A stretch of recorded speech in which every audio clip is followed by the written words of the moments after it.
ప్రియరా, దేవుని యందు విశ్వాసం ఉంచటం అంటే అది నీకు నీతిగా మారుతుంది. అంతేగాని ప్రార్థనకి వెళ్తా, అవినీతి పనులు చేస్తా, అవినీతి మాటలు మాట్లాడతా, పాప సంబంధమైన జీవితాన్ని జీవిస్తా, ఇలాగ నువ్వు కొనసాగితే నువ్వు దేవుని యందు విశ్వాసం ఉంచలేదని అర్థం. దేవుని యందు విశ్వాసం ఉంచేవనేటప్పుడు నీ హృదయంలో పాపం బయటికి వెళ్ళి దేవుని నీతి నీకు లోపలికి వస్తుంది. కావున ఇక్కడ ఏమని చదువుతున్నావు 24వ వచనంలో, కాబట్టి నమ్మువారు ఆయన కృపచేతనే క్రీస్తు యేసునందలి విమోచనము ద్వారా ఉచితముగా నీతిమంతులని తీర్చబడుచున్నారు. కాబట్టి దేవుని యందు నీవు విశ్వాసం ఉంచుతూ ఉన్నావు అంటే అర్థం ఏంటంటే నీవు నీతిగా జీవిస్తావు.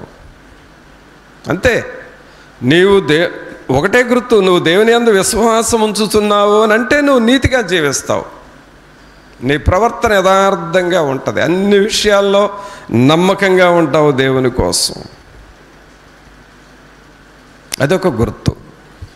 తర్వాత రెండవ గుర్తు ఏంటి అనంటే దేవుని యందు విశ్వసిస్తున్నావు అనే దానికి ఇంకో గుర్తు ఏమిటి అనంటే ఇదే పత్రికలో 5వ అధ్యాయం తీయండి. రోమా 5వ అధ్యాయము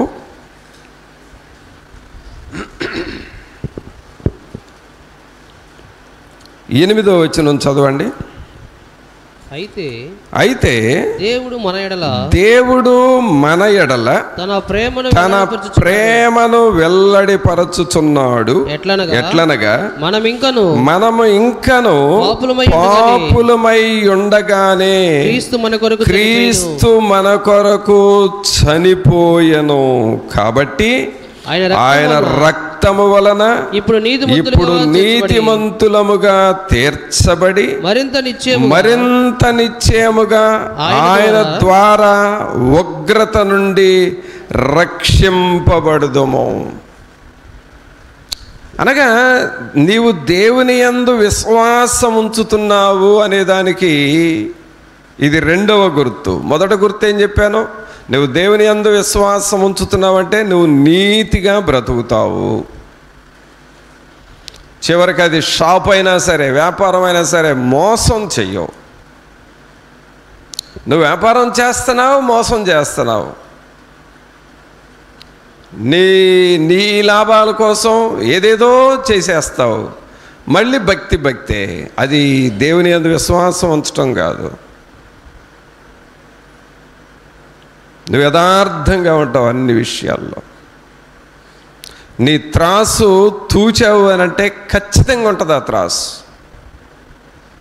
దానిలో ఏమీ మోసం ఉండదు. కాబట్టి ఒకటి, నువ్వు దేవుని యందు విశ్వాసం ఉంచేవు అనే దానికి గుర్తు నీతిగా జీవిస్తావు అన్ని విషయాల్లో.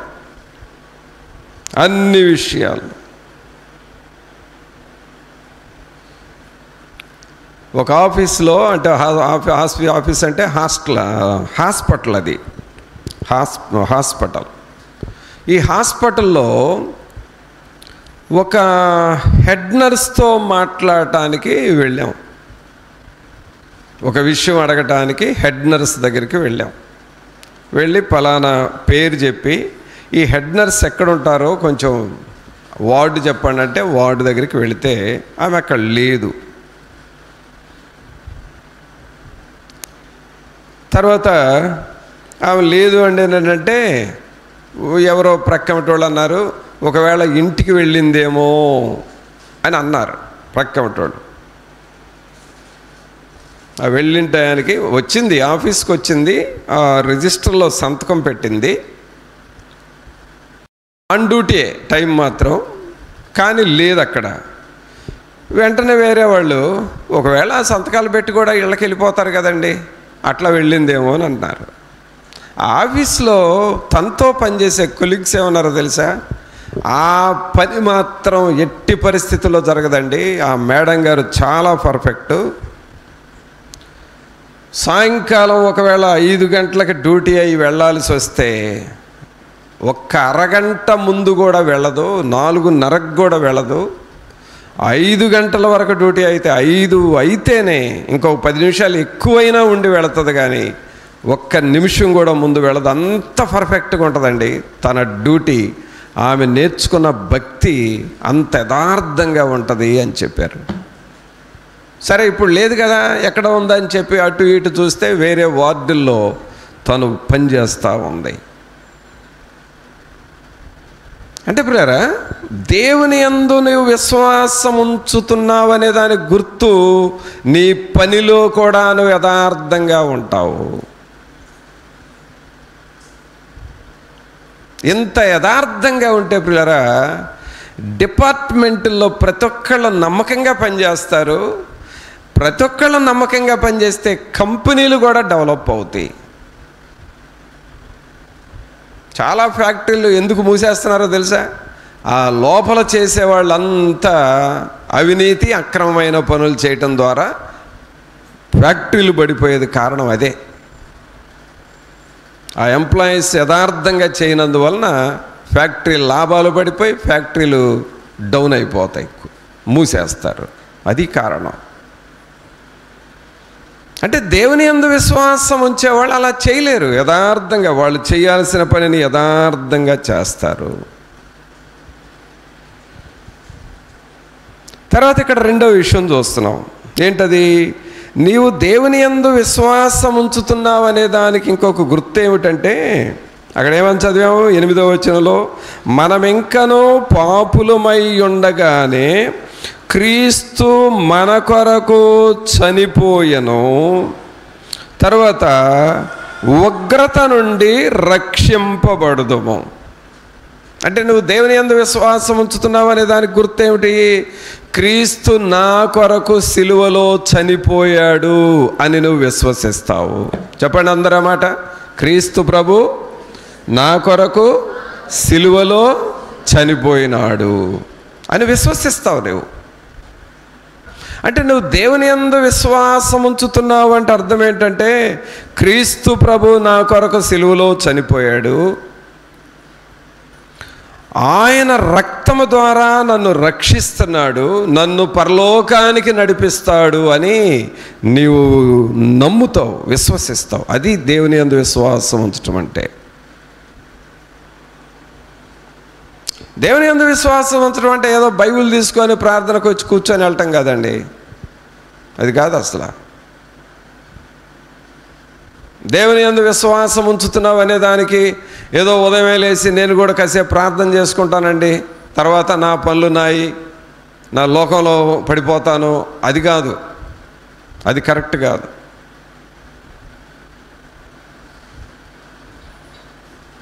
దేవుని యందు విశ్వాసం ఉంచుతున్నావు అనే దానికి గుర్తు ఏదో ఒక చదవాలి కాబట్టి బైబిల్ చదువుతాను, చేయాలి కాబట్టి కాసేపు ప్రార్థన చేస్తా, ఆ తర్వాత నా మోసకరమైన పనులు నేను చేసుకుంటా, ఆ పాపంలోనే నేను జీవిస్తాను అని అనుకుంటే అది కరెక్ట్ కాదు. నువ్వు దేవుని యందు విశ్వాసం ఉంచుతున్నావు అనే దానికి గుర్తేమిటంటే, క్రీస్తు ప్రభు నా కొరకు చనిపోయాడు, ఆయన నాకు రక్షణ ఇచ్చాడు, నన్ను పరలోకానికి చేర్చటానికి ఆయన నాకు సహాయపడుతున్నాడు అని విశ్వసించి ఆ మార్గంలో మనం నడుస్తూ ఉంటాం. ఆ మార్గంలో మనం వెళతా ఉంటాం. ఇది నీ మైండ్లో ఉంటుంది. పిల్లల్ని ఏ స్కూల్లో చదువుతున్నావు అని అంటే, ఆ పిల్లలు వాళ్ళు చదివే స్కూల్ పేరు ఎట్లా చెబుతారు?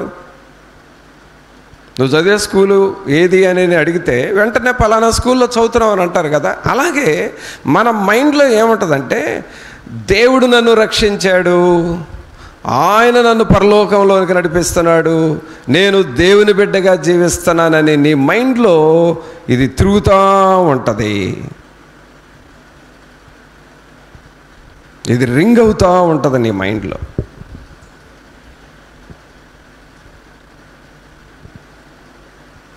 అంతేగాని లోక సంబంధమైనవి రింగ్ అవ్వవు. చాలామంది మైండ్లో అంతకుముందు జరిగినవి అన్నీ గుర్తొస్తూ ఉంటాయి. అంతకుముందు ఎవరన్నా ఏదన్నా అంటే అవి గుర్తొస్తూ ఉంటాయి.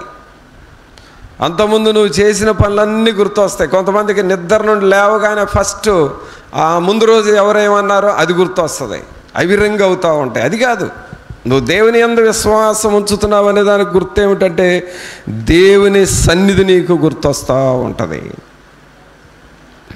నిద్ర నుండి ఉదయం లేవగానే పరిశుద్ధాత్ముడికి గుర్తొస్తాడు. కావున ప్రభునంతులరా, మనము ఇవి కొన్ని గుర్తులు. నువ్వు దేవుని నమ్ముతున్నావు అని చెప్పుకోవటం కాదు, నువ్వు నమ్ముతూ ఉంటే ఈ క్రియలు నీలో కనపడతాయి, ఈ గుర్తులు నీకు కనపడతాయి. ఈ గుర్తులేంటి? రెండవ గుర్తు ఏం చదివాం? క్రీస్తు మన కొరకు చనిపోయాడు, తరువాత ఆ ఉగ్రత నుండి మనల్ని రక్షిస్తున్నాడు అనేది గుర్తుపెట్టుకోవాలి. తర్వాత మూడవ గుర్తు ఏంటో చూద్దాం. క్రీస్తును నువ్వు విశ్వసిస్తున్నావు అనే దానికి ఇంకొక గుర్తు అపోస్తుల కార్యములది అండి. అపోస్తుల కార్యములు 17వ అధ్యాయము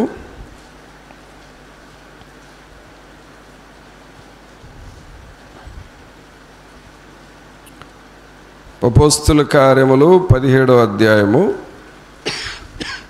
30వ వచనం చదవండి.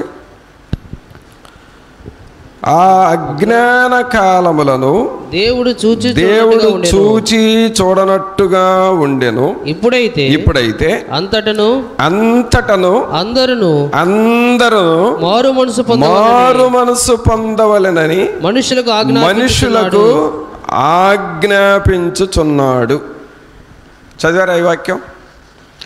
చదవకపోతే ఇప్పుడు అందరూ చదవండి, ఈ వచనం అందరూ చదవండి మరలా. ఆ అజ్ఞాన కాలములను దేవుడు చూచి చూడనట్టుగా ఉండెను. ఇప్పుడైతే అంతటను అందరూ మారు మనసు పొందవలెనని మనుషులకు ఆజ్ఞాపించుచున్నాడు. ఇప్పుడేంటి ఈ వాక్యం ద్వారా మనం నేర్చుకోవాల్సింది? ఒకప్పుడు నువ్వు అజ్ఞాన కాలంలో ఉన్నావు. ఏ కాలంలో ఉన్నావు? అజ్ఞాన కాలం. అజ్ఞాన కాలం అంటే అర్థం ఏంటంటే దేవుడు ఉన్నాడో లేడో తెలియదు, అలాగే పరలోకం ఉందో లేదో తెలియదు, నరకం ఉందో లేదో తెలియదు, ఏమీ తెలియని ఆ రోజులు అజ్ఞాన కాలం. కానీ ఇప్పుడు ఇంత వాక్యం వచ్చిన తర్వాత, ఇంత సువార్త ప్రకటించబడిన తర్వాత ఇప్పుడు నీకు దేవుడున్నాడు అని తెలుసు. తెలుసా తెలీదా? తెలుసయ్యా అని అన్నవాళ్ళు చప్పట్లు కొట్టండి. దేవుడు ఉన్నాడని తెలుసుగా. తర్వాత పరలోకం ఉంది అని తెలుసు, నరకం ఉంది అని తెలుసు. మనం ఈ రెండిట్లో ఎక్కడికో ఒక చోటకి వెళతామని తెలుసా తెలీదా? ఎరా జస్వంత్, తెలుసా? వెళితే పరలోకం లేదా నరకం, ఈ రెండిట్లో ఎక్కడో ఒక చోటకి వెళ్తామని తెలుసు. సగం రోజులు పరలోకం, సగం రోజులు నరకం అని కూడా తెలుసు. ఉందా అసలు ఆ సిస్టమ్? ఆ పద్ధతి లేదు. కాబట్టి అది తెలుసు. మరి ఇప్పుడు తెలుసు, నీకు దేవుడు ఉన్నాడని తెలుసు, పరలోకం ఉందని తెలుసు, నరకం ఉందని తెలుసు. నీ జీవితం క్షేమంగా ఉన్నప్పుడే మరి అటో ఇటో తేల్చుకోవాలని తెలుసు. మరి ఇప్పుడు ఏం చేయాలి?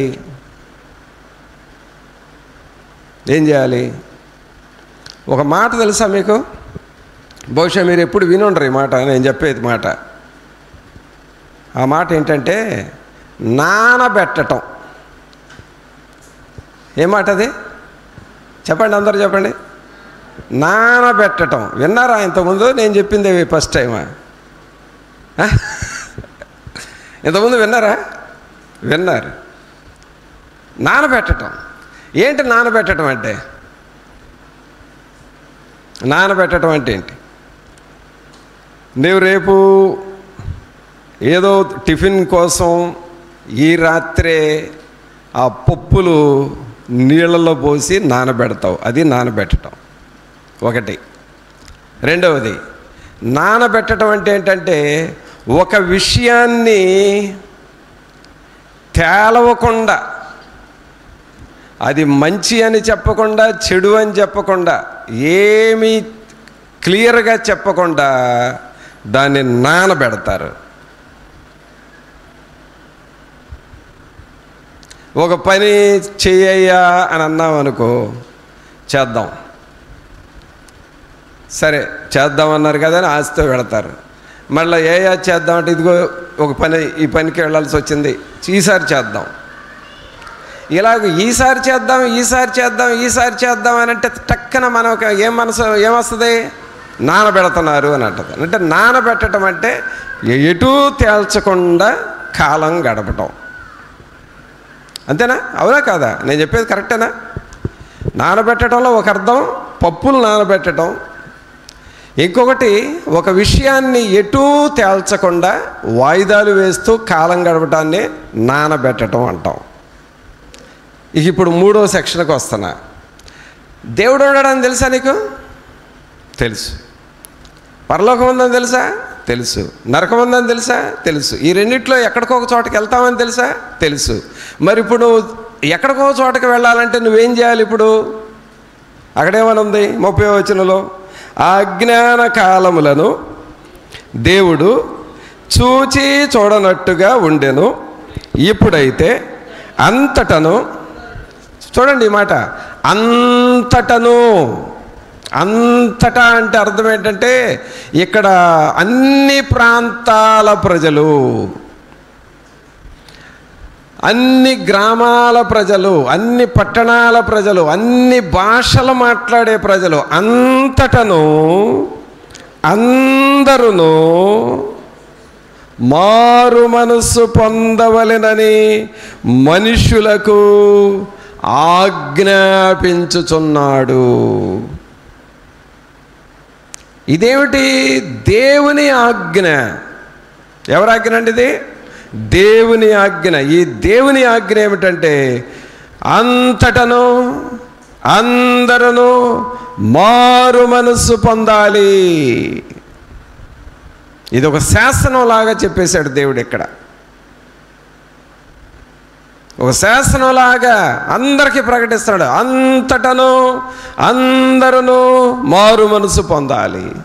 ఎందుకంటే నువ్వు పరలోకమైన నరకమైన తేల్చుకోవాలి, నువ్వు ఇక్కడే మారు మనసు పొందాలి. ఇప్పుడు దేవుడు ఉన్నాడని తెలుసు, పరలోకం ఉందని తెలుసు, నరకం ఉందని తెలుసు, మరి మారు మనసు పొందాలని తెలీదా? చెప్పండి. మారు మనసు పొందాలని తెలుసా తెలీదా? అది కూడా తెలుసు. మరి పొందేవా? పొందుతా. ఏమా మారు మనసు పొందేవా? పొందుతానయ్యా. మరి పాపాలు ఒప్పుకుంటావా? ఒప్పుకుంటానయ్యా. పొందకపోతే ఎట్లాగయ్యో అంటే సేవకుడికి వీళ్ళు మాటలు చెబుతున్నారు అన్నమాట. పొందకపోతే ఎట్లాగయ్యా? అమ్మో పొందకపోతే నరకానికి వెళ్తామయ్యా.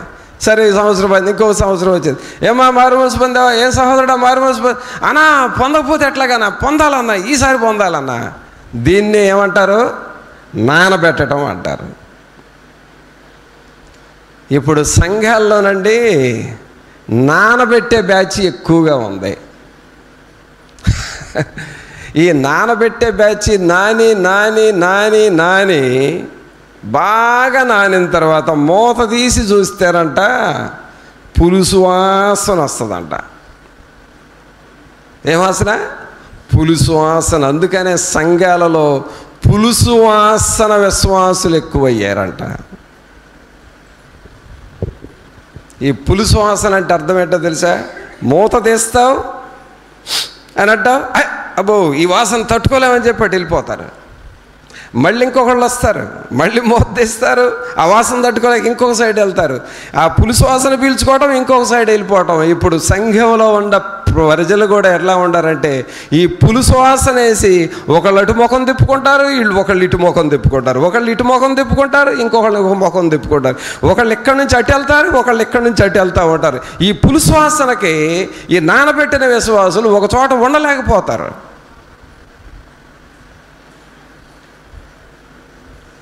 పిల్లగా దీనికి కారణం ఏంటి అని అంటే ప్రభువు చెప్పిన మాట ప్రకారం చేయకపోవటము. ఎన్ని సంవత్సరాలు నానబెడతారండి?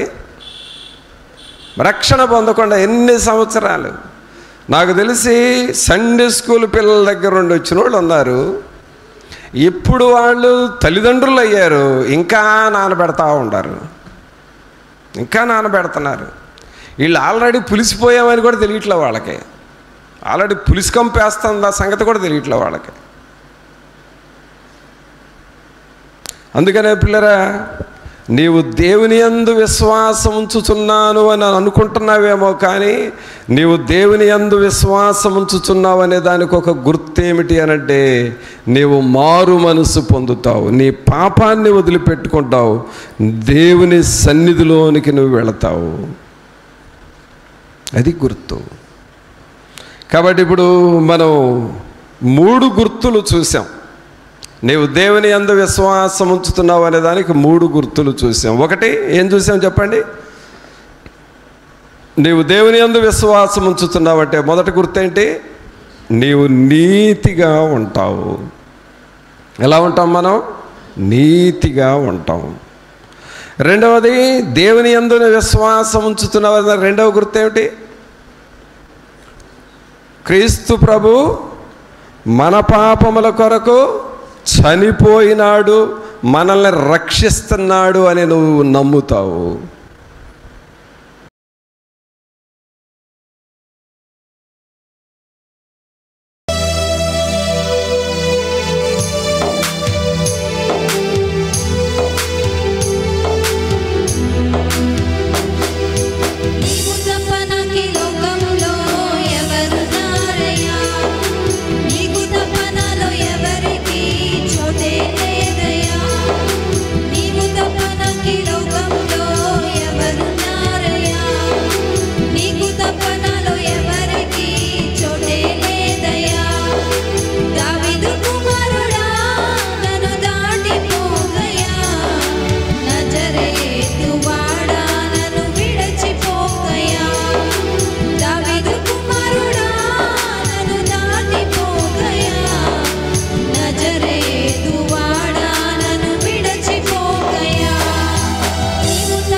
Nazare